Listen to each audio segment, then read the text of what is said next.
Burkina Faso, suspension temporaire de LCI, quid de la suspension définitive?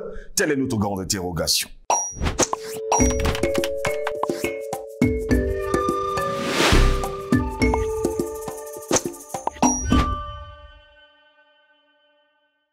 Madame, monsieur, bonjour, bienvenue à toutes et à tous à cette autre édition de Parole panafricaniste. Fin juin, le Conseil supérieur de la communication a suspendu la chaîne d'information LCI après les propos d'une journaliste sur la situation sécuritaire au Burkina Faso. Les programmes de LCI sont suspendus pour une durée de 3 mois au Burkina Faso sur les bouquets de tout distributeur de services audiovisuels à péage à compter de la notification de la présente décision, avait indiqué le Conseil supérieur de la communication, le CSC du Burkina Faso. L'autorité de régulation des médias burkinabés a décidé de suspendre le jeudi 29 juin dernier la chaîne française d'information LCI après les propos de la journaliste Abnous Chalmani qui, fin avril dernier, lors de l'émission 24 heures Pujadas, l'info en question, aurait livré des informations et fait des analyses sur la situation sécuritaire dans le Sahel et au Burkina Faso, des propos liés aux violences meurtrières dans le pays et qualifiés de fausses informations par le CSC. Le CSC du Burkina Faso, qui est surtout père du média, du groupe TF1, il faut le dire également, et sa journaliste, le CSC reproche donc à la journaliste d'avoir affirmé que les terroristes qu'elle, la journaliste, qualifie de djihadistes, gagnent de plus en plus de terrain depuis le départ de l'armée française, mais aussi d'avoir déclaré que ces terroristes avancent à toute vitesse en l'absence de tout État dans les localités conquises, notamment dans la zone des 3 frontières entre le Mali, le Niger et le Burkina Faso. L'autorité de régulation ajoute que, sans mentionner de source, la journaliste précise que 40% du territoire burkinabé est occupé par les djihadistes et qu'il y a 13 000 morts et plus de 2 millions de personnes déplacées internes, ce que le CSC qualifie de faux. Tout simplement. Au-delà de ces reproches, le CSC déplore les propos d'Abnous Chalmani selon lesquels les autorités burkinabées n'arrivent pas à contenir l'armée, que près de 90 000 civils appelés volontaires pour la défense de la patrie, les VDP, sont utilisés comme de la chair à canon pour protéger les militaires burkinabés contre les terroristes. Idem pour l'analyse de la journaliste selon laquelle le départ de l'armée française a mis les autorités dans des difficultés face aux attaques terroristes que l'armée française contenait. On va le dire également les djihadistes et qu'elle, la journaliste, n'entrevoit pas de solution possible et prédit même la création d'un futur État islamique au regard de la progression des djihadistes sur le terrain. Pour le gendarme burkinabé des médias, toutes ces allégations ne reposent sur aucune preuve concrète et manquent d'objectivité et de crédibilité.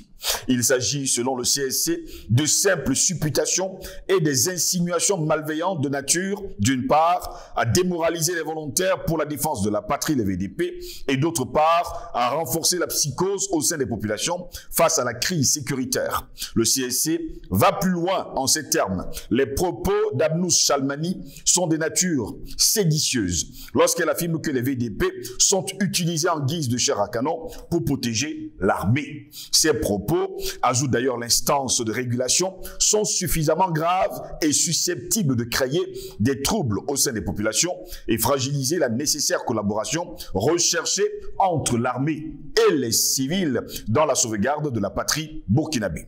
L'institution pointe également un manque d'honnêteté dans le fond et un angle de traitement des informations partisan, car la journaliste ne fait pas mention des nombreuses initiatives des autorités pour assurer la sécurité dans le pays, ni des progrès de l'armée, ni des pertes infligées aux terroristes, et le CSC de conclure qu'en laissant diffuser par son canal des informations erronées sur le Burkina Faso, la chaîne LCI est responsable des conséquences des graves manquements constatés.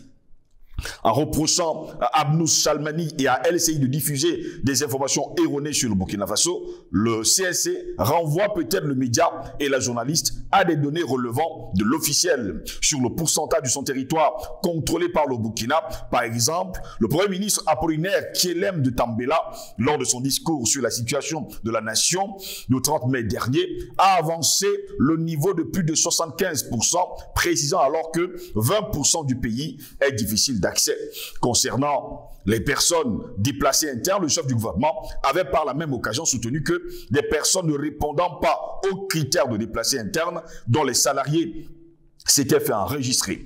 Toujours à ce sujet, M. Clem de Tambela affirmait que des efforts consentis ont permis, à la date du 23 mai dernier, à plus de 20 457 ménages comprenant plus de 125 227 personnes de retourner dans leur localité d'origine.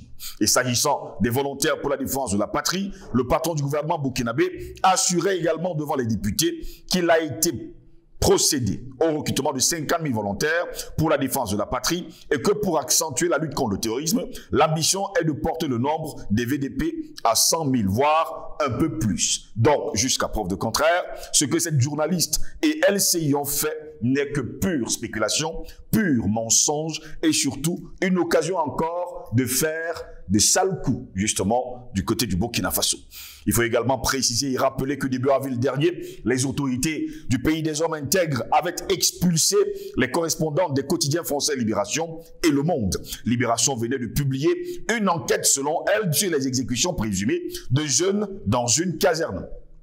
Fin mars, elle avait ordonné la suspension sine die de la chaîne de télévision France 24 après avoir suspendu en décembre 2022 Radio France Internationale, média public français accusé d'avoir relayé des messages de chefs terroristes. Voilà pourquoi nous également, nous nous interrogeons ce matin. Burkina Faso, suspension temporaire de LCI, quid de la suspension définitive? Telle est notre interrogation. Pour répondre à nos questions, nous sommes avec le jeune panafricaniste Thomson Ehang qui est notre invité ce matin. Thomson Ehang, bonjour, bienvenue à vous. Bonjour Steve Jocelyn Goss. Bonjour à nos millions de téléspectateurs. Autant pour moi, je salue les techniciens qui travaillent nuit et jour pour qu'on soit vu et entendu partout dans le monde. Et je remercie cette initiative qui vise toujours à l'éveil des peuples africains et à leur redonner, n'est-ce pas, leur souveraineté perdue. Merci encore de m'avoir invité, Steve. Très heureux de vous avoir, Thomson Ehang, encore ce matin. Vous l'avez suivi, le 29 juin dernier, il faut le dire comme ça, le Burkina Faso a suspendu temporairement LCI pour une période de 3 mois sur tous les bouquets à péage. Ça, il faut le dire du côté du Burkina Faso. Car, il faut le dire également, ces derniers prennent, en tout cas les pays africains, comme leur chasse gardée. Oui, Steve, je suis très ennuyé et très embêté quand j'entends parler d'une suspension temporaire. Pour moi, c'est un problème déjà, parce que nous savons ce que c'est qu'un média mensonge. Nous savons ce que c'est qu'un média mensonge et surtout les manipulations de la France partout dans le monde entier et précisément l'Afrique. Parce que l'Afrique est victime de la désinformation. Et aujourd'hui, nous sommes en train de perdre notre souveraineté culturelle même à cause de cette désinformation et des choses médiatisées qui ne rentrent pas dans le sens de notre culture et qui n'encouragent même pas, n'est-ce pas, l'Afrique à s'émanciper culturellement. Je vais commencer par les propos de la France quand elle recherchait, n'est-ce pas, sa souveraineté et parlant de la Révolution française, où la France disait que, proposait à l'Afrique et au monde entier qu'elle voudrait avoir, n'est-ce pas, désormais un monde égal, où tout le monde sera à l'aise et tout le monde se sentira bien. C'était comme, n'est-ce pas, une politique pour faire croire au monde que elle est vraiment, la France est un pays aussi, je veux dire, qui tient compte beaucoup de l'humain. Un pays humaniste. Oui, de l'humain et qu'il voudrait l'égalité dans le monde. Pourtant, c'est faux. Steve, je vais parler trivialement, comme on dit au quartier. Vous savez, quand on parle des médias mensonges, les gens parfois se font des gros plans ne comprenant pas le fond de la chose. Nous sommes en Afrique, nous sommes au Cameroun. Chez nous, on parle du Congo-Ça. Et de l'autre côté, l'Afrique de l'Ouest, je fais un coucou à mes frères ivoiriens qui ont l'habitude de parler des papatos. Vous savez très bien ce que c'est que le Congo-Ça. Ça veut dire que quelqu'un se permet de faire le Congo-Ça sur votre nom. C'est-à-dire que quelqu'un parle de vous Faussement. Faussement. Et vous savez ce que cela peut engendrer? Je parle même de votre foyer. Il y a des personnes qui peuvent décider de déchirer votre foyer en deux en faisant le Congo. Ça, c'est ce que ces médias-là font. Et pendant que vous êtes en train de vous diviser, vous êtes en train de vous déchirer, ils sont là, ils s'enrichissent illicitement, ils rient derrière votre dos et ils encouragent les deux parties parce qu'ils veulent voir à tout prix votre couple se déchirer. C'est ça le rôle de la France. Quand on parle du complot, parce que aujourd'hui nous sommes en train de parler vraiment de la suspension comme si c'était quelque chose d'acceptable. Imaginez-vous dans le cas du Congo, ça, quelqu'un qui a attenté à votre vie, quelqu'un qui veut à tout prix vous voir à genoux. Oui. Qu'est-ce que vous allez faire de cette personne? Vous allez l'interdire de venir chez vous et lui donner un sens interdit de mettre sa bouche dans vos affaires. C'est de ça qu'il s'agit. Et moi, je suis tellement ennuyé, Steve, je vous dis, parce que je me dis, l'Afrique a toujours besoin de parler avec beaucoup plus de diplomatie. Pourquoi? Pourquoi la diplomatie quand il s'agit des enjeux tels que la vie des Africains? Parce que c'est de ça qu'il s'agit. La désinformation, c'est ça qui nous met dans la guerre perpétuelle. C'est ça qui nous conduit là où on en est aujourd'hui, où on a des guerres sans fin, où on a des peuples qui se retournent contre leurs autorités faussement, justement parce que la France et ses médias ont organisé tout ceci pour perdre l'Afrique. Moi, je dis, il ne faudrait pas qu'on spécule. Il faut qu'on soit radical là-dessus et qu'on demande à ces gens de nous libérer. Et c'est pour ça que nous, on insiste là-dessus. On parle de nos médias. Des médias comme Panafricanist TV, qui doivent naître, et des chaînes de radio qui pourront au quotidien informer en temps réel les citoyens en leur langue maternelle. Steve, ne pensons pas seulement que on aura seulement des intellectuels qui parleront mieux la langue de Molière ou soit l'anglais. Non, on peut avoir des personnes qui peuvent, n'est-ce pas, expliquer des choses à nos frères qui n'ont pas eu la chance d'apprendre ces langues. Parce que ces langues sont des choses, c'est l'héritage des autres. C'est l'héritage culturel des autres qu'on ne fait que faire accroître, qu'on ne fait que perpétrer. Pourtant, on a nos langues maternelles qu'on a besoin de faire aussi la promotion. On a besoin de s'exprimer entre nous, Steve, pour que ces gens ne comprennent même pas ce qu'on voudrait dire.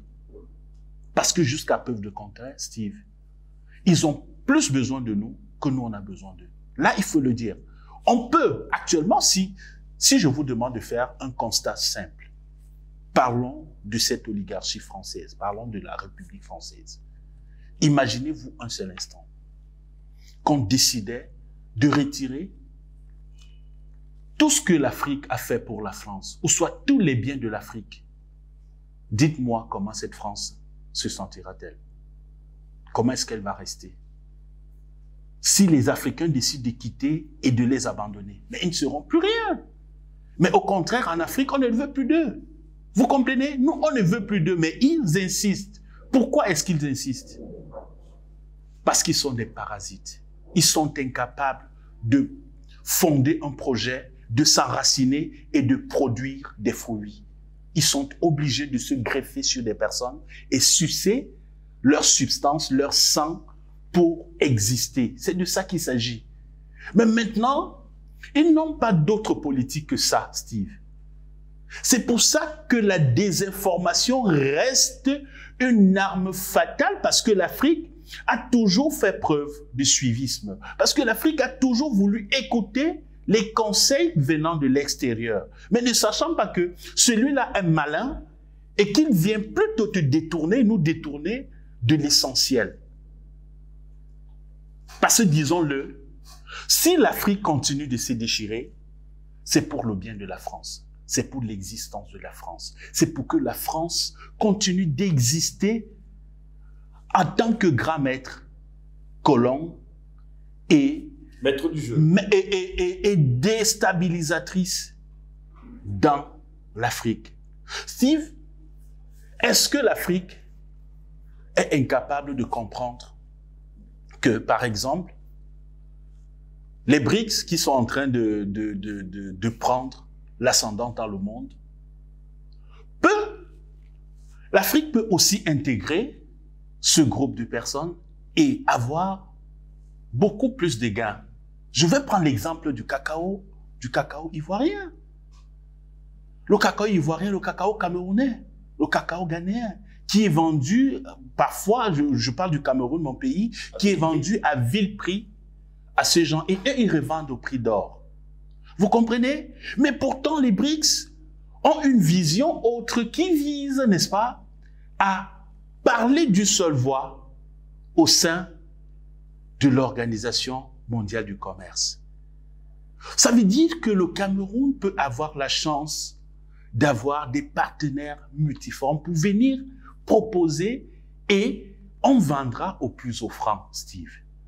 Mais ils refusent de donner ces informations ou soit de dire aux Africains de faire des bons choix. Ils pensent qu'ils peuvent réfléchir à notre place et prendre des décisions à notre place parce que nous, on n'existe pas.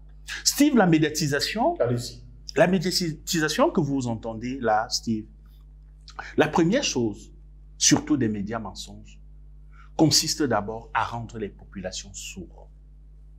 Vous comprenez? On vous rend sourd. Et après maintenant, qu'est-ce qu'ils font? Ils essaient d'uniformiser, n'est-ce pas, la pensée des populations. Ça veut dire, nous tous on pense la même chose en écoutant leurs mensonges au quotidien et on se dit qu'ils ont raison. Donc on reste, voilà, qui disent la vérité et on reste là, focus, on pense qu'on est dans la vérité, pourtant on est dans le mensonge. Et la finalité, c'est qu'on devient des spectateurs de notre histoire. C'est de ça qu'il s'agit, Steve. Pourtant, on doit être des acteurs majeurs pour marquer notre histoire et pour donner un sens positif à notre histoire. Donc, pour vous, aujourd'hui, tous les médias français, tous les médias occidentaux doivent disparaître on va le dire comme ça, du territoire africain. Steve, ce n'est pas un débat. C'est ce qu'il faut, Steve. Ces médias ne nous aident pas. Je l'ai dit tantôt. Ces médias ne nous aident pas. Au contraire, continuent d'aliéner les populations africaines, continuent d'organiser des guerres, continuent de confronter des peuples. Retourner certaines populations contre leurs autorités. Parce qu'ils disent n'importe quoi et tout. Juste dans l'optique de se greffer, de voler, de piller et de vendre leurs armes. Pourtant, la France, qui était justement, ces militaires qui étaient stationnés du côté du Burkina Faso, n'ont rien apporté. On a même l'impression que pendant qu'ils étaient là, il y avait encore un peu plus d'insécurité. Aujourd'hui, même encore, on parle plus de sécurité depuis qu'ils sont partis. Steve, c'est pas une question à poser, ou soit c'est pas des choses qu'on devrait parler tout bas. Il faudrait qu'on dise très haut. Parce que je vous prends l'exemple vivant du président français que je n'ai même pas envie de prononcer son nom, qui quittait l'Élysée, traversait la capitale malienne pour aller à Gao, au siège des terroristes, et appelait le président malien de venir le trouver là-bas. Donc vous comprenez déjà l'étroite collaboration des autorités françaises avec les terroristes. Ça veut dire quand ils sont sur le terrain, c'est pour mettre la poudre dans le feu. C'est pour organiser la guerre davantage. C'est pour que vous ne soyez pas tranquille. C'est pour ça que quand ils étaient sur le terrain, il y avait toujours des problèmes, le terrorisme. Et ce qu'ils sont en train de faire là aujourd'hui, c'est pour décourager les VDP, les volontés qui ont décidé de se battre bec et ongle Pour la patrie. Pour la patrie, et surtout que le président, Ibrahim Traoré. capitaine Ibrahim Traoré, a garanti, et il a dit haut et fort, pendant que vous dormez, nous serons dans les champs pour vous protéger. On sera toujours dans les champs pour que vous vaquez à vos occupations, pour nourrir vos familles. Cette mission qu'on a choisie n'est pas un travail facile, mais c'est un travail qui demande beaucoup d'abnégation et de sacrifice. Donc, le peuple burkinabé sait à quoi s'attendre. Et ces médias, nous, on les arrête parce que ça ne nous sert absolument à rien. Ça ne nous sert à rien. Au contraire, ça nous déstabilise et ça nous distrait. On perd en temps, on perd en tout, en énergie et financièrement. On ne les veut plus. Il ne faudrait pas qu'on parle de suspension, Steve. Donc, la suspension temporaire, c'est rien du tout. La suspension temporaire pour moi, c'est caresser au sens du poil. Ça veut dire, ils vont reprendre les forces et ils vont revenir sur le terrain avec d'autres méthodes de déstabilisation, peut-être encore plus fortes. Donc, c'est comme si vous essayez de soigner une maladie au lieu de la guérir. Vous comprenez? Parce que soigner une maladie, c'est l'affaiblir et se sentir un peu mieux. Mais pourtant, la gangrène reste. Et quand maintenant, cette gangrène évolue, vous pensez que on vous a guéri, mais pourtant, on a juste baissé la gangrène. Mais maintenant, quand elle revient, elle se multiplie peut-être par 10 ou 15. C'est de ça qu'il s'agit. Ça veut dire, pendant que vous les mettez en suspension, ils réfléchissent sur d'autres stratégies. Et vous savez très bien ce que ces gens-là ont toujours fait dans le sens de la désinformation, dans l'organisation des guerres, dans les conflits entre États. C'est ça leur travail, c'est ça leur rôle. Donc l'Afrique doit les arrêter. Et c'est le moment pour nous de dire aux médias africains de parler à l'unisson et d'avoir, n'est-ce pas, je parlerai d'un même programme qui consiste à la libération de l'Afrique. Que pensez-vous justement de ces médias africains qui font du suivisme? Ils prennent les mêmes informations occidentales qu'ils balancent également dans les médias, dans leurs médias. Je dis, Steve, les médias africains doivent changer de ligne éditoriale. Les médias africains doivent avoir une seule ligne éditoriale, celle qui vise à la libération du continent africain. C'est pas une question, ça doit être un devoir pour tous ces médias. Si vraiment ces médias sont républicains et que ces médias visent, n'est-ce pas, à travailler selon les aspirations des peuples et la souveraineté véritable des États africains. Donc, il faudrait pas qu'on pose la question. Les histoires de suivisme, pour moi, c'est trop facile de dire ce que l'autre a dit. Mais est-ce que vous êtes rentré dans les méandres, dans les analyses profondes pour comprendre si cette information n'a pas été fabriquée ou si cette information est bien pour votre peuple? Parce que quand vous voyez parfois des programmes télé qu'ils nous diffusent là, vous pensez que c'est le public qui a demandé? Non. Ces programmes sont mis exprès pour les intérêts économiques de ces personnes-là. C'est pour leurs intérêts. Et ceci vise, comme je l'ai dit tantôt, à uniformiser, n'est-ce pas, la pensée des peuples. Ce que l'œil voit, ce que l'oreille entend. Ce que l'œil voit et ce que l'oreille entend, l'esprit finit par accepter et croire que c'est la pure et simple vérité. À force de répéter un mensonge, ce mensonge finit par devenir comme une vérité. Mais c'est pour ça que nous, en tant que panafricanistes, on ne cesse de faire le combat qui consiste d'abord à la conscientisation des peuples africains. Parce qu'il faudrait que les peuples africains prennent, n'est-ce pas, conscience des enjeux. Qu'ils comprennent que le média aujourd'hui est devenu comme la première arme pour déstabiliser un pays, un continent. Donc c'est pour ça que nous on dit aux hommes d'affaires africains, que faites-vous avec votre argent? Vous volez de l'argent, oui, mais vous pouvez faire quelque chose rentrant dans le sens d'aider l'Afrique. Steve, on a besoin du Parlement africain. On a besoin que les Africains se parlent. On a besoin que l'Afrique converge et que l'Afrique ait un même média. C'est-à-dire le média qui va avoir une ligne éditoriale et que, au lieu de suivre ces médias mainstream, on suivra plutôt la ligne éditoriale qui sera standard et qui vise tout simplement à la libération du continent. C'est ce que nous, on demande. On n'a pas besoin d'autre chose. Que les autres viennent parler de nos choses comme si c'était leur chose. Mais nous, on dit non. Ils n'ont pas le droit. Chez eux, vous ne pouvez rien dire.